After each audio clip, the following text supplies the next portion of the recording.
everyone, welcome back to another video from Tech for Gamers. Today in this video, we will be learning how to change the voice language in the Honkai Star Rail game. So the process is quite easy, so let's jump in. First of all, launch open the Honkai Star Rail game on your device and make sure you are inside the game world. Once you're in, go to the upper left-hand corner and tap on the little mobile kind of an icon, which will take you to this menu. From here, click on the gear icon on the right corner and select this language option on the fourth row.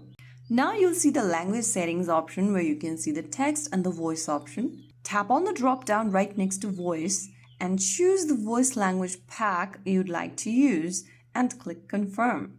Soon after you select the voice language option, you can now go back to your game and whichever dialogue the game speaks will be spoken in your chosen language. So that is how it's done. If you found the video helpful, don't forget to like, share and subscribe to our channel. I will see you again in the next video. Thank you for watching.